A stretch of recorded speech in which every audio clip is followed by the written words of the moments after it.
श्री गणेशाय नमः। पृथ्वी आदि से निर्मित देव प्रतिमाओं के पूजन की विधि, उनके लिए नैवेद्य का विचार, पूजन के विभिन्न उपचारों का फल, विशेष मास, वार, तिथि एवं नक्षत्रों के योग में पूजन का विशेष फल तथा लिंग के वैज्ञानिक स्वरूप का विवेचन। ऋषियों ने कहा, साधु शिरोमणि, अब आप पार्थिव प्रतिमा की पूजा का विधान बताइए, जिससे समस्त अभिष्ट वस्तुओं की प्राप्ति होती है। सूत जी बोले, महर्षियों, तुम लोगों ने बहुत उत्तम बात पूछी है। पार्थिव प्रतिमा का पूजन सदा संपूर्ण मनोरथों को देने वाला है तथा दुख का तत्काल निवारण करने वाला है। मैं उसका वर्णन करता हूँ, तुम लोग उसको ध्यान देकर सुनो। पृथ्वी आदि की बनी हुई देव प्रतिमाओं की पूजा इस भूतल पर अभिष्टदायक मानी गई है। निश्चय ही इसमें पुरुषों का और स्त्रियों का भी अधिकार है। नदी, पोखरे अथवा कुएं में प्रवेश करके पानी के भीतर से मिट्टी ले आएं, फिर गंध चूर्ण के द्वारा उसका संशोधन करें और शुद्ध मंडप में रखकर उसे महीन पीसें और सानें। इसके बाद हाथ से प्रतिमा बनाएं और दूध से उसका सुंदर संस्कार करें। उस प्रतिमा में अंग प्रत्यंग अच्छी तरह प्रकट हुए हों तथा वह सब प्रकार के अस्त्र शस्त्रों से संपन्न बनाई गई हो। तदंतर उसे पद्मासन पर स्थापित करके आदर पूर्वक उसका पूजन करें। गणेश, सूर्य, विष्णु, दुर्गा और शिव की प्रतिमा का, शिव का एवं शिवलिंग का द्विज को सदा पूजन करना चाहिए। षोडशो उपचार, पूजन जनित फल की सिद्धि के लिए 16 उपचारों द्वारा पूजन करना चाहिए। पुष्प से प्रोक्षण और मंत्र पाठ पूर्वक अभिषेक करें और गहनी के चावल से नैवेद्य तैयार करें। सारा नैवेद्य एक कुड़व अर्थात लगभग पाव भर होना चाहिए। घर में पार्थिव पूजन के लिए एक कुड़व और बाहर किसी मनुष्य द्वारा स्थापित शिवलिंग के पूजन के लिए एक प्रस्थ अर्थात सेर भर नैवेद्य तैयार करना आवश्यक है, ऐसा जानना चाहिए। देवताओं द्वारा स्थापित शिवलिंग के लिए 3 सेर नैवेद्य अर्पित करना उचित है और स्वयं प्रकट हुए स्वयंभू लिंग के लिए 5 सेर। ऐसा करने पर पूर्ण फल की प्राप्ति समझनी चाहिए। इस प्रकार सहस्त्र बार पूजा करने से द्विज सत्यलोक को प्राप्त कर लेता है। 12 अंगुल चौड़ा, इससे दुना और 1 अंगुल अधिक अर्थात 25 अंगुल लंबा तथा 15 अंगुल चौड़ा जो लोहे या लकड़ी का बना हुआ पात्र होता है, उसे विद्वान पुरुष शिव कहते हैं। उसका 8वां भाग प्रस्थ कहलाता है, जो 4 कुड़व के बराबर माना गया है। मनुष्य द्वारा स्थापित शिवलिंग के लिए 10 प्रस्थ, ऋषियों द्वारा स्थापित शिवलिंग के लिए 100 प्रस्थ और स्वयंभू शिवलिंग के लिए 1 सहस्त्र प्रस्थ नैवेद्य निवेदन किया जाए तथा जल, तेल आदि एवं गंध द्रव्यों की भी यथायोग्य मात्रा रखी जाए, तो यह उन शिवलिंगों की महापूजा बताई जाती है।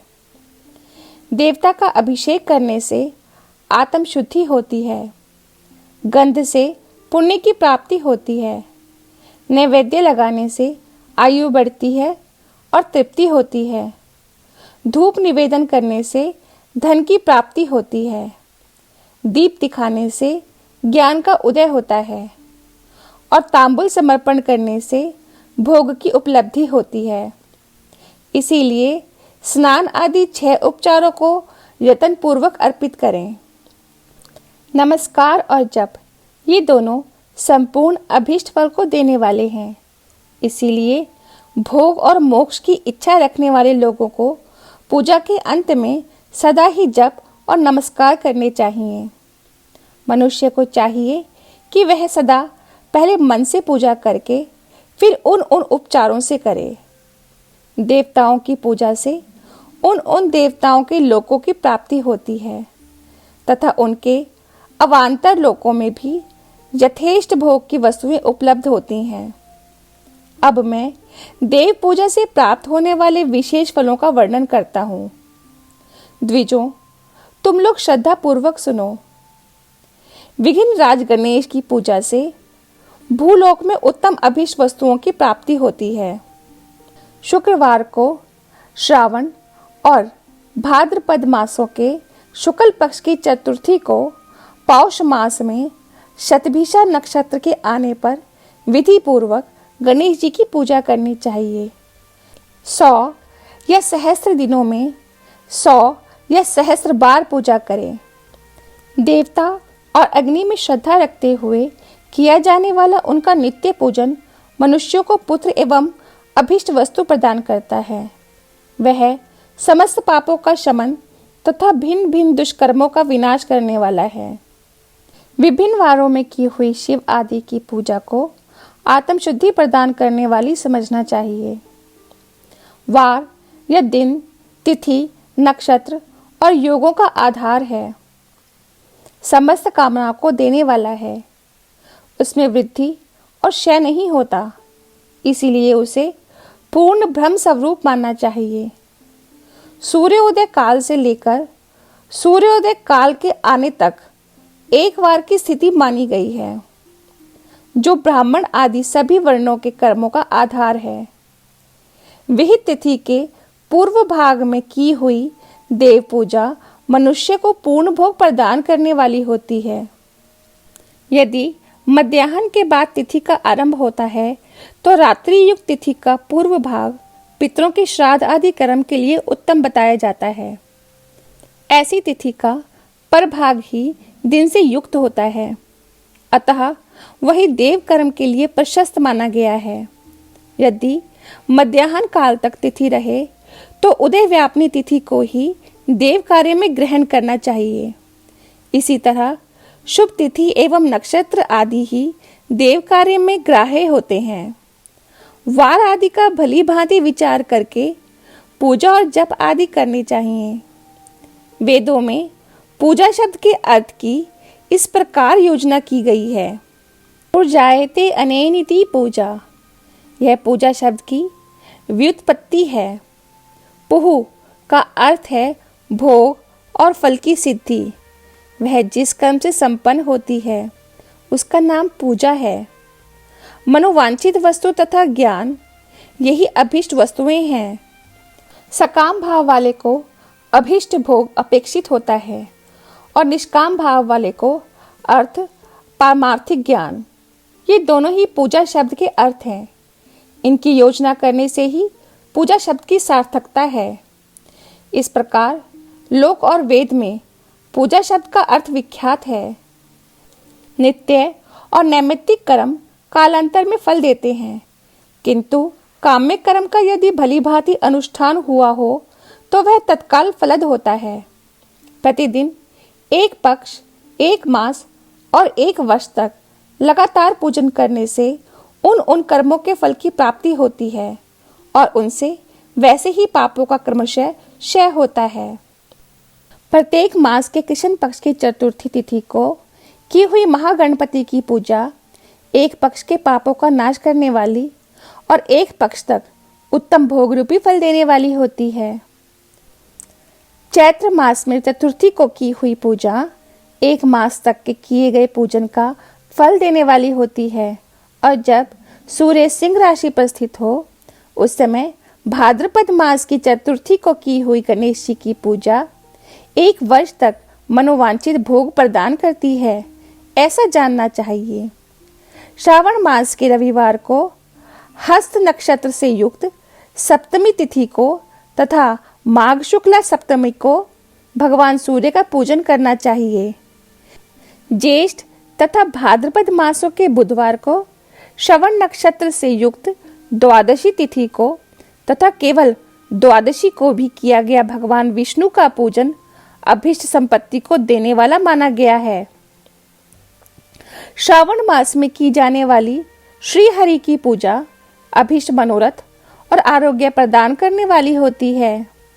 अंगों एवं उपकरणों सहित पूर्वोक्त गौ आदि 12 वस्तुओं का दान करने से जिस फल की प्राप्ति होती है उसी को द्वादशी तिथि में आराधना द्वारा श्री विष्णु की तृप्ति करके मनुष्य प्राप्त कर लेता है। जो द्वादशी तिथि को भगवान विष्णु के 12 नामों द्वारा 12 ब्राह्मणों का षोडशोपचार पूजन करता है, वह उनकी प्रसन्नता प्राप्त कर लेता है। इसी प्रकार संपूर्ण देवताओं के विभिन्न 12 नामों द्वारा किया हुआ 12 ब्राह्मणों का पूजन उन देवताओं को प्रसन्न करने वाला होता है। कर्क की संक्रांति से युक्त श्रावण मास में नवमी तिथि को मृगशिरा नक्षत्र के योग में अंबिका का पूजन करें। वे संपूर्ण मनोवांछित भोगों और फलों को देने वाली हैं। ऐश्वर्य की इच्छा रखने वाले पुरुष को उस दिन अवश्य उनकी पूजा करनी चाहिए। आश्विन मास के शुक्ल पक्ष की नवमी तिथि संपूर्ण अभीष्ट फलों को देने वाली है। उसी मास के कृष्ण पक्ष की चतुर्दशी को यदि रविवार पड़ा हो तो उस दिन का महत्व विशेष बढ़ जाता है। उसके साथ ही यदि आद्रा और महाआद्रा अर्थात सूर्य संक्रांति से युक्त आद्रा का योग हो तो उक्त अवसरों पर की हुई शिव पूजा का विशेष महत्व माना गया है। माघ कृष्णा चतुर्दशी को की हुई शिव जी की पूजा संपूर्ण अभीष्ट फलों को देने वाली है। वह मनुष्यों की आयु बढ़ाती, मृत्यु कष्ट को दूर हटाती और समस्त सिद्धियों की प्राप्ति कराती है।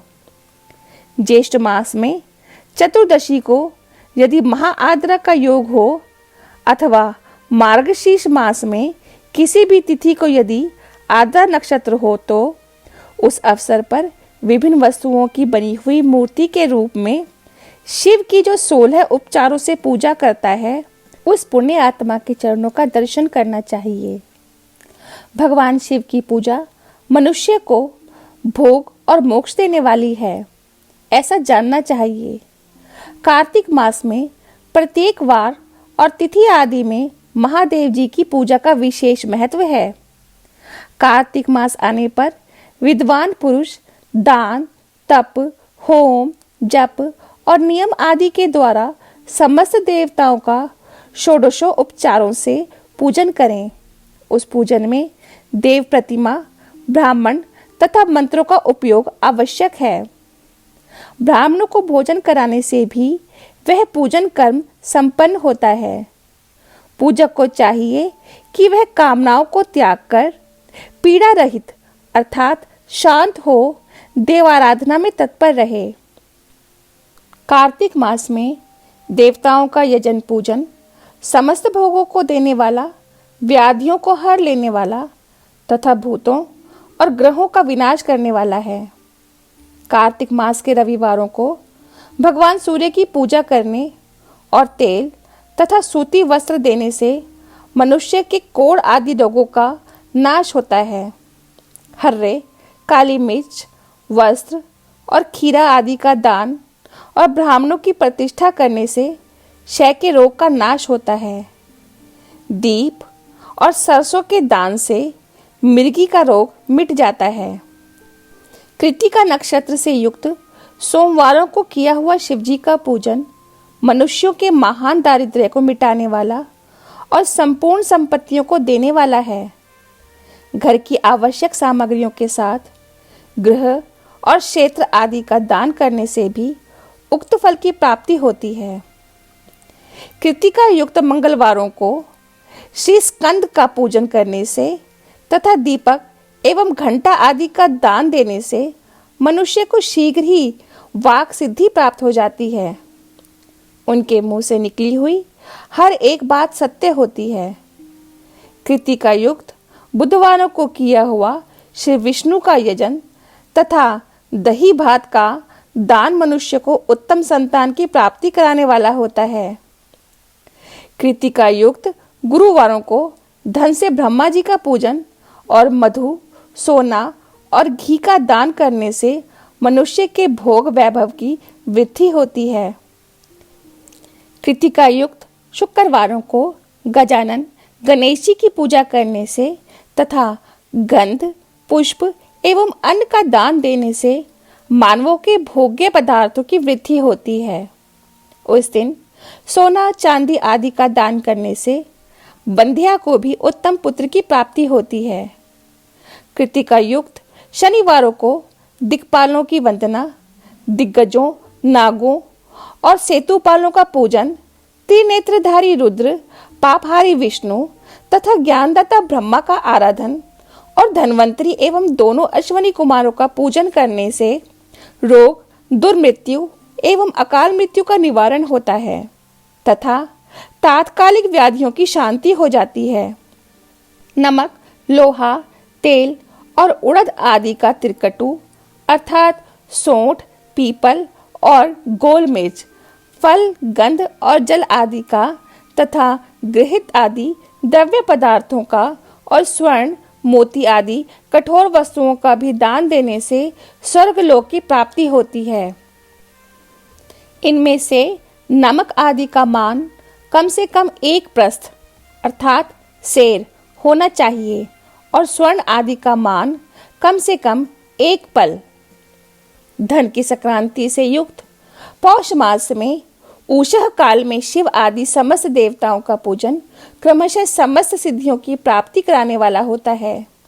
इस पूजन में अगहनी के चावल से तैयार किए गए हविष्य का नैवेद्य उत्तम बताया जाता है। पौष मास में नाना प्रकार के अन्न का नैवेद्य विशेष महत्व रखता है। मार्गशीर्ष मास में केवल अन्न का दान करने वाले मनुष्य को ही संपूर्ण अभीष्ट फलों की प्राप्ति हो जाती है। मार्गशीर्ष मास में अन्न का दान करने वाले मनुष्य के सारे पाप नष्ट हो जाते हैं।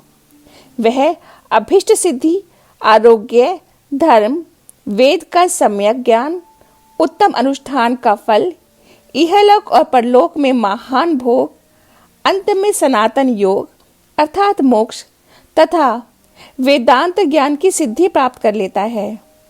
जो भोग की इच्छा रखने वाला है वह मनुष्य मार्गशीर्ष मास आने पर कम से कम 3 दिन भी उषः काल में अवश्य देवताओं का पूजन करे और पौष मास को पूजन से खाली न जाने दे।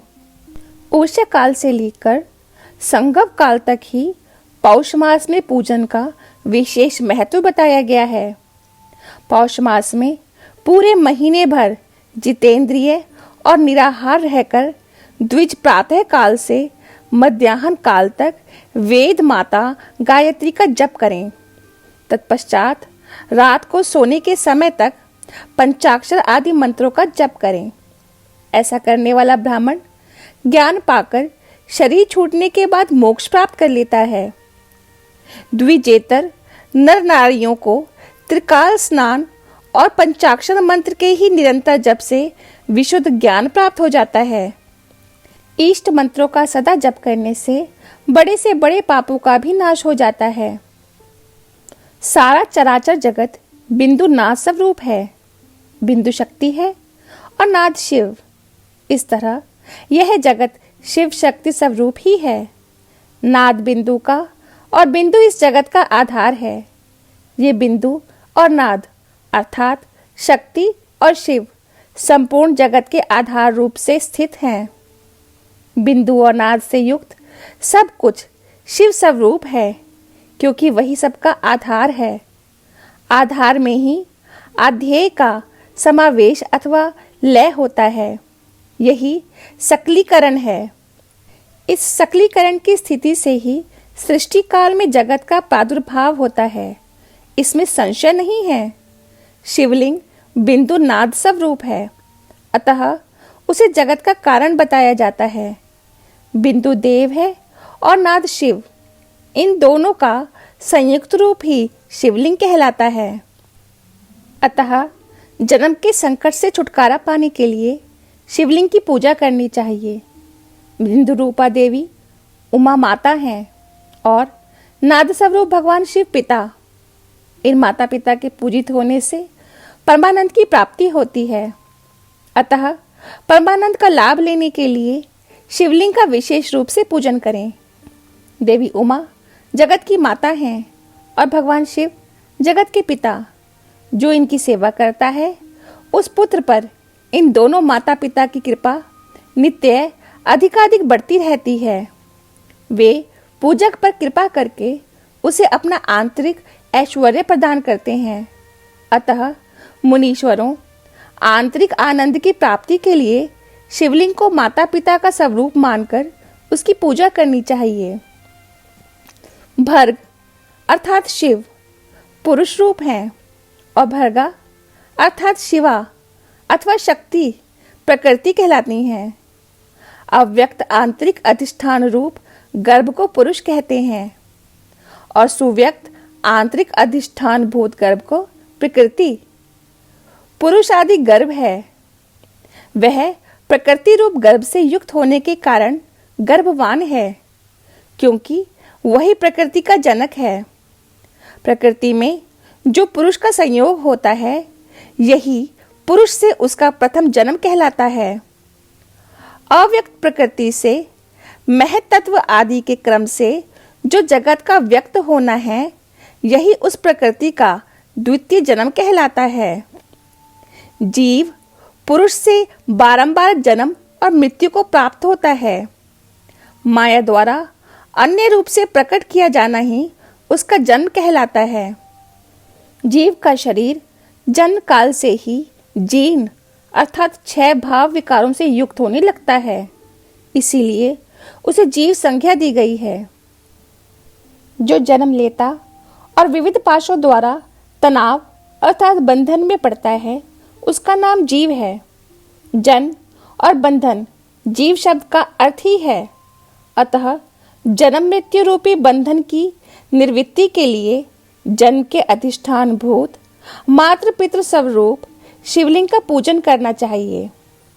गाय का दूध, गाय का दही और गाय का घी, इन तीनों को पूजन के लिए शहद और शक्कर के साथ पृथक पृथक भी रखें और इन सबको मिलाकर सम्मिलित रूप से पंचामृत भी तैयार कर लें।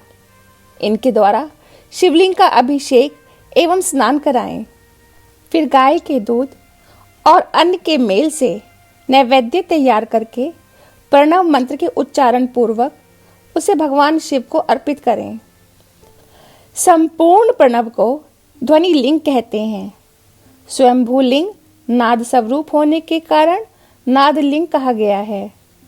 यंत्र या अर्धा बिंदु स्वरूप होने के कारण बिंदु लिंग के रूप में विख्यात है। उसमें अचल रूप से प्रतिष्ठित जो शिवलिंग है, वह मकार स्वरूप है, इसीलिए मकार लिंग कहलाता है। सवारी निकालने आदि के लिए जो चरलिंग होता है, वह उकार स्वरूप होने से उकार लिंग कहा गया है तथा पूजा की दीक्षा देने वाले जो गुरु या आचार्य हैं, उनका विग्रह आकार का प्रतीक होने से आकार लिंग माना गया है।